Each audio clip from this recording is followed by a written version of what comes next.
मैं रिकॉर्ड भी कर लेता हूँ। अब देखो यहाँ ऐसे टाइप के क्वेश्चन को कैसे सॉल्व किया जाए। अब देखो जाहिर सी बात है कि यहाँ पर ना कोई फॉर्मूला नहीं बन रहा है, ना ही कोई ट्रिग्नोमेट्री की आइडेंटिटी बन रही है। तो यहाँ पर हम सब्स्टिट्यूशन की टेक्निक का इस्तेमाल करेंगे। सब्स्टिट्यूशन हम पहले भी कर चुके हैं, राइट ना। तो जहाँ पर भी हाँ सर। जहाँ पर भी मतलब क्या है तुम्हारा ये tan x है, वहां पर मैं क्या ले लेता हूँ, वहां पर मैं t ले लेता हूँ।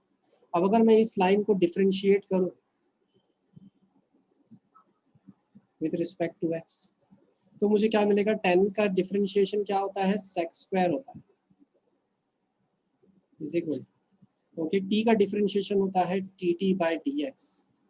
तो sec स्क्वायर x की जगह पर dx dt, यानी जहां पर भी sec स्क्वायर और ये dx है, इन दोनों की जगह पे मैं ये dt लिख सकता हूँ कि नहीं, राइट ना। जहां पे भी tan है वहां पे मैं t लिख सकता हूँ कि नहीं, राइट ना, बोलो। हाँ सर। सिमिलरली यहाँ पर रेंज की बात करते हैं। चूंकि अगर मान लो कि अगर तुम्हारे x की वैल्यू 0 है, ठीक है, तो डेफिनेटली इस बार हमारा क्वेश्चन बदल के हर जगह x की जगह t ले रहा है, तो डेफिनेटली t का मतलब भी तो 0 ही होगा ना। उसी तरीके से अगर x की वैल्यू π/4 है, तो डेफिनेटली t की वैल्यू भी क्या होगी, t की वैल्यू क्या होगी, ये इंटरेस्टिंग है जानना। क्या लगता है t क्या बन जाएगा? हाँ साइमा, अगर x की 10x। वैल्यू क्या बन जाएगा, 10x। ये बता दो, अगर तुमने ये बता दिया मतलब ये पूरा चैप्टर तुम्हारे हाथ में आ गया। इसको अगर तुम लोगों ने समझ लिया ना, तो समझोगे पूरा चैप्टर तुम लोग समझ गए। फरहान तुमको क्या, तुम्हारा माइक काम नहीं कर रहा है क्या बेटा? तुम्हारा माइक, सर एक बार फिर से बताओ ना। मैं ये बोल रहा हूँ कि देखो, फिर से बोलो, कुछ बोला तुमने फरहान, बोलो। आ रही है आवाज? हाँ अब आ रही है बेटा। तो देखो यहाँ हाँ। पर मैं क्या बोल रहा हूँ कि अगर x की जगह 0 है तो t भी 0 बन जाएगा, राइट ना। पर अगर x की जगह π/4 है तो t की वैल्यू क्या होगी, तुम्हें ये बताना है। π/4। Are you sure? क्या लगता है साइमा, फरहान? देखो अगर x की जगह मैं 0 डालता हूँ ना, तो मान लो tan 0 is equal to t, तो tan 0 क्या होगा, हमने यहाँ पर साफ साफ बोला है कि tan x equal to t है। पहली कंडीशन में हम बोलते हैं कि अगर x की वैल्यू अगर 0 है तो tan 0 कितना होता है, tan 0 तो 0 होता है, इसलिए मैंने बोला कि t भी 0 बन जाएगा। तो अगर x की वैल्यू π/4 रही तो tan π/4 कितना होता है, tan 45 कितना होता है,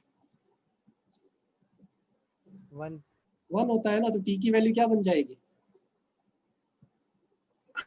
1।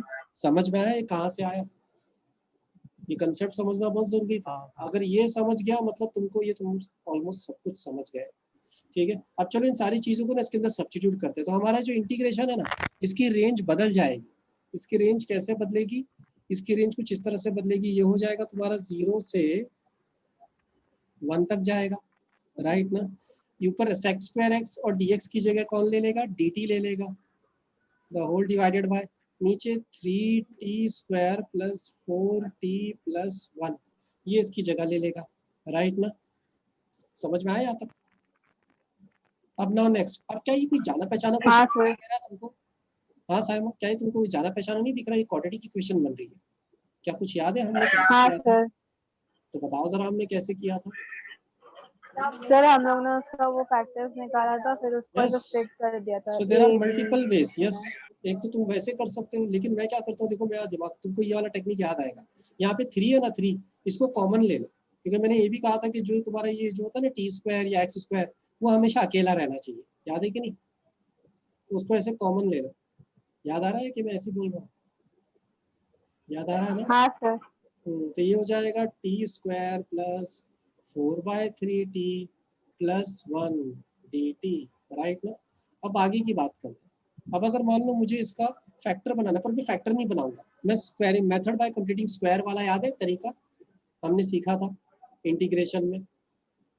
मैं एग्जांपल के तौर पे बताता हूँ, जैसे कि देखो यहाँ पर मैं बोलता हूँ टी स्क्वायर प्लस 2ab मतलब 2 ये 2/3t प्लस, ओके। अच्छा वन मोर थिंग, यहाँ पर प्लस करके 2/3 का होल स्क्वायर माइनस 2/3 का होल स्क्वायर प्लस 1। क्या कुछ याद आया कि मैं गड़बड़ कर रहा हूँ? तुम लोग को ये बता के कुछ क्लिक हो रहा है तुम लोग को ये method by completing square method?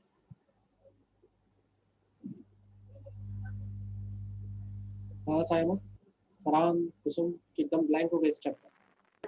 हाँ सर। ब्लैंक हो गए कि क्लिक हुआ? नहीं सर, आया समझ में आया? हुआ कुसुम सर। तुमको? फरहान? नहीं सर, नहीं समझा। देखो यहाँ पर क्या किया पता है क्या, मैंने इन दो स्टेप की मदद से मेथड बाय कंप्लीटिंग स्क्वायर कैसे करते हैं, मैंने t square as it is उठा लिया। अब ये जो तुमको याद है तुम्हारा वो a plus b the whole square का formula, a square plus b square plus 2ab, sorry a square plus 2ab plus b square होता है कि नहीं? ये फॉर्मूला होता है ना।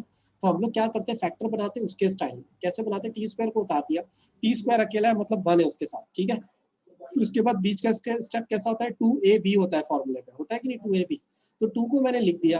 अब बारी ए की, ए तो 1 है इसलिए लिखने की जरूरत नहीं। और बी क्या रहेगा हमारा, तो बी कैसे खोजा जाए, ये हमारे मन में एक सवाल आता है। तो इसको खोजने का स्टाइल बड़ा आसान है। तुमको ये बीच का फैक्टर दिखाई दे रहा है 4/3,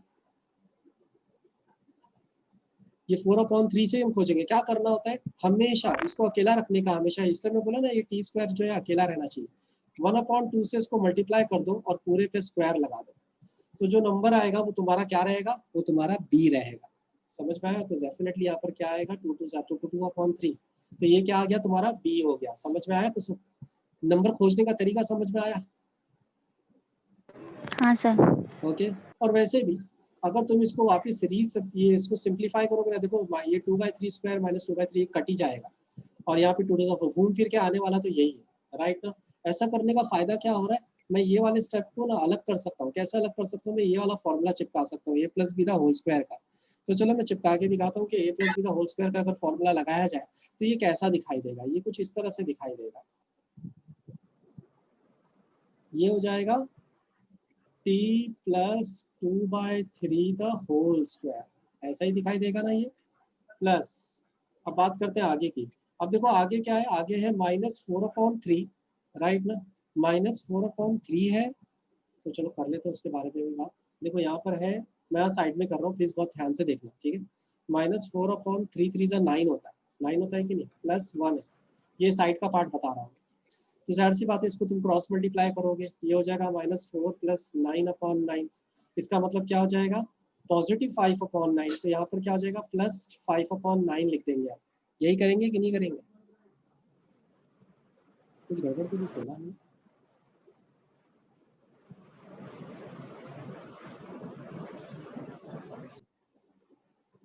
अरे हाँ, यहाँ पर एक छोटी सी मिस्टेक है। क्या तुम लोग की नजर पड़ी? यहाँ पर मैं एक छोटा सा मिस्टेक किया, छोटा नहीं जो आगे चल के बड़ा मिस्टेक का रूप ले लेगा। जब मैंने 1/3 कॉमन लिया था, जब मैंने 1/3 कॉमन लिया, तो तुम लोगों ने नोटिस किया मैंने 4/3 के नीचे तो 3 लिखा, यहाँ पे मैंने 3 नहीं लिखा। देखा कि नहीं तुम लोगों ने, ये इक्वेशन हाँ इम्बैलेंस सर थी। दिखा।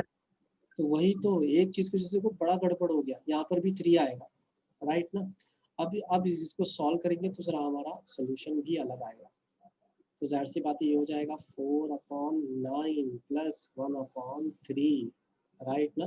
इसको सॉल्व करेंगे, यहाँ पे माइनस में साइन है, तो जाहिर सी बात है इसका आंसर जो आएगा वो होगा कुछ इस प्रकार से। आंसर आना चाहिए -1/9। लेट मी करेक्ट, ध्यान से देखो, -4 + 3/9 ऐसा लिख सकते हैं हम,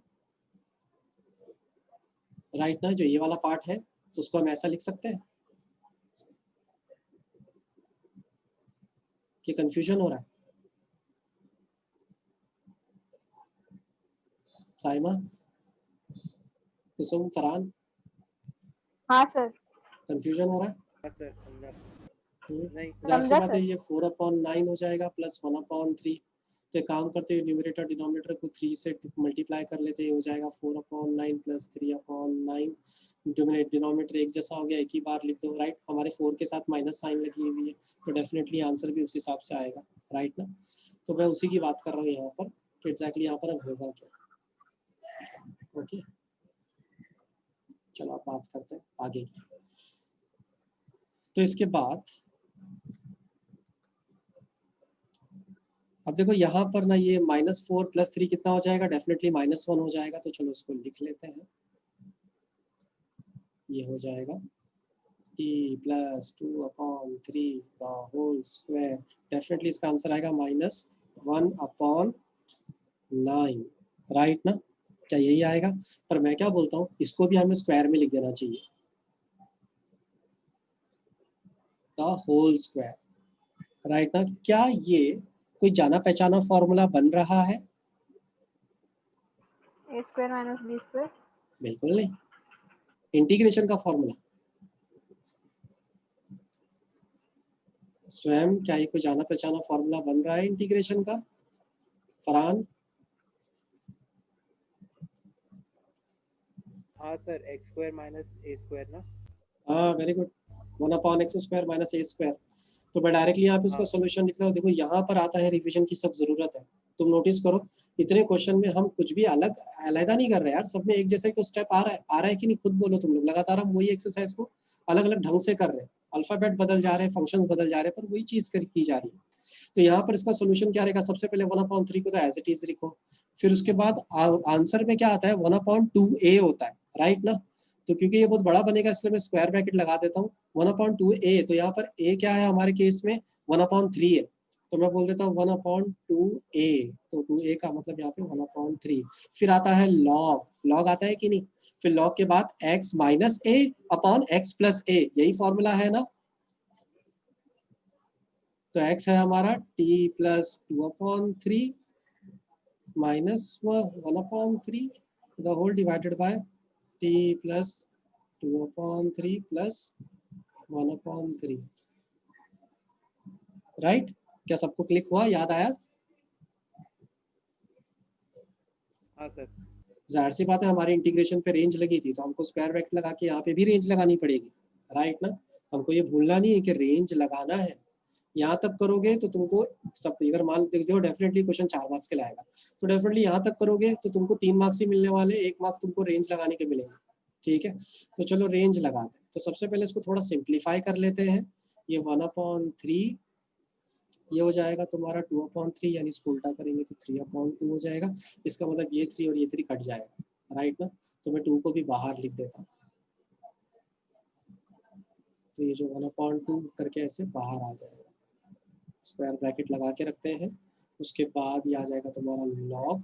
इसको जरा सॉल्व कर लो ना प्लीज, इसको अभी सॉल्व कर लोगे ओरली तो ज्यादा बेटर रहेगा, वरना स्टेप बढ़ जाएगा हमारा। 3, ये 2/3 माइनस 1/3 कितना होता है? 2/3 माइनस 1/3 कितना होता है? हाँ स्वयं, साहिबा, अरे तुम लोग तो ऐसे रिएक्ट, यहाँ पर ना ये इन दोनों को डायरेक्ट सॉल्व करने से अच्छा पहले इन दोनों को कर लेते हैं। दोनों का डिनोमिनेटर सेम, सब तीनों का डिनोमिनेटर सेम होना चाहिए पहली बात तो तीनों का डिनोमिनेटर सेम बनाने के लिए मैं क्या करता हूँ, यहाँ पे ये 3t + 2/3 ओके माइनस 1/3, उसी तरीके से इसका भी कर देता हूँ 3t + 2/3 माइनस 1/3। नीचे एक स्टेप थोड़ा सा बढ़ा लेते हैं, कंजूसी नहीं करते।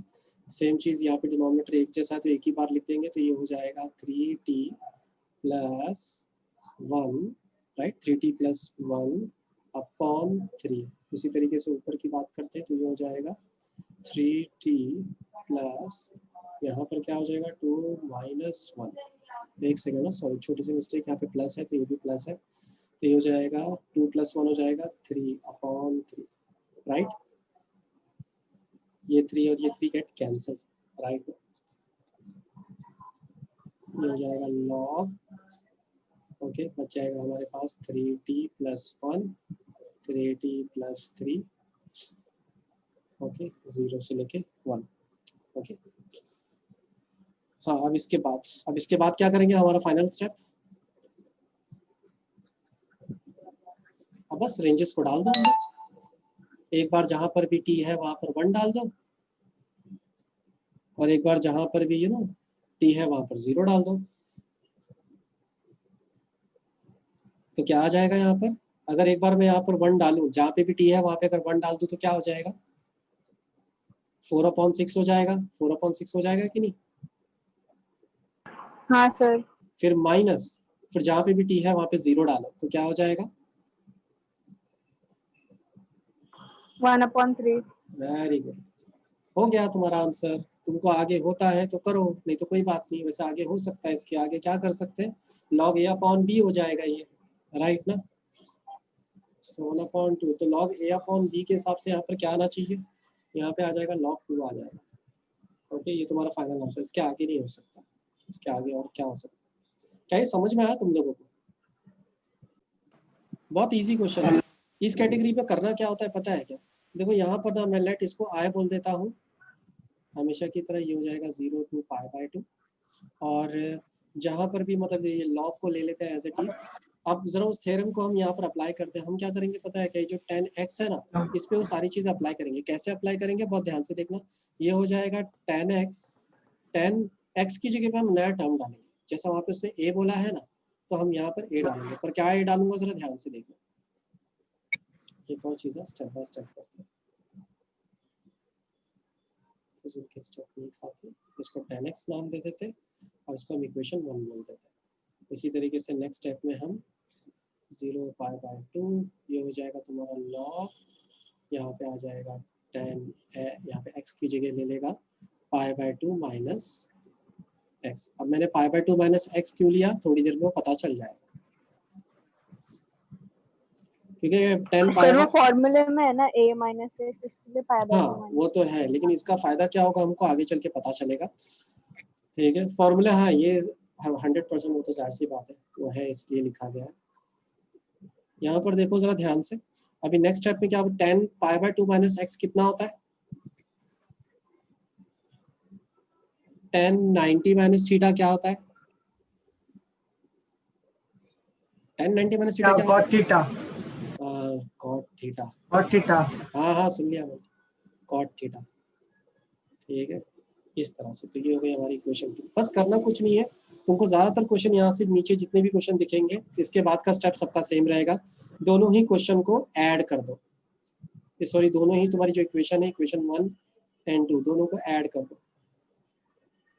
ओके, अब ऐड करने के बाद देखो क्या होता है। यहाँ जाहिर सी बात है, ये भी आई था, ये भी आई था, दोनों को ऐड कर दोगे तो यहाँ पे 2i आ जाएगा, राइट ना? उसके बाद ये जो हमारी इंटीग्रेशन है ना, ये इंटीग्रेशन को मैं कॉमन निकाल लेता हूँ। मैं थोड़ा सा यहाँ पे शॉर्टकट मारने की कोशिश कर रहा हूँ। इंटीग्रेशन को कॉमन निकालूंगा तो अंदर बचेगा log 10x plus log cot x। Okay, सबके लिए तरीका सेम रहने वाला है, ठीक है। उसके बाद जाहिर सी बात है, log a plus log b का मतलब क्या होता है, log 10x into cot x। log 10x into cot x, right, dx, ये इसका मतलब होता है। अब इसके बाद का स्टेप क्या होगा, okay okay, 10x into cot x का मतलब क्या होता है, क्या कोई ट्रिग्नोमेट्री की आइडेंटिटी बन रही है?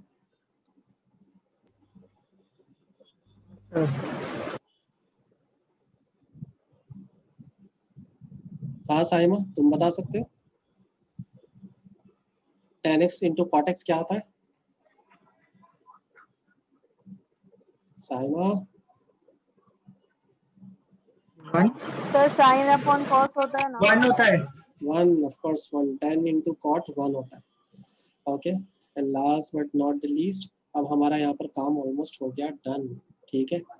क्योंकि जाहिर सी बात है यहाँ पे log 1 है, log 1 एक क्या है, कांस्टेंट है, राइट ना? यहाँ पर अगर तुम डायरेक्टली अप्लाई करते हो कोई भी चीज़ को तो आंसर तुमको क्या मिलेगा, आंसर अंत में आता है 0, राइट। कोई भी चीज़ जब इस केस में अप्लाई की जाए तो आंसर तुमको क्या मिलने वाला है, 0 ही मिलेगा, राइट ना? तो इस तरह का ये क्वेश्चन था। सर हाँ बोलो। ये tan x into cot x 1 कैसे हुआ? क्योंकि Sin upon cos, cos upon sin। 1/10 होता है, cot का मतलब 1/10 होता है ना, तो ये 10 और ये 10 कट गया, ये 10 और 10 कट गया, सर ओके। हाँ ठीक है। तो ये था हमारा यहाँ का कुछ कैटेगरी के क्वेश्चन।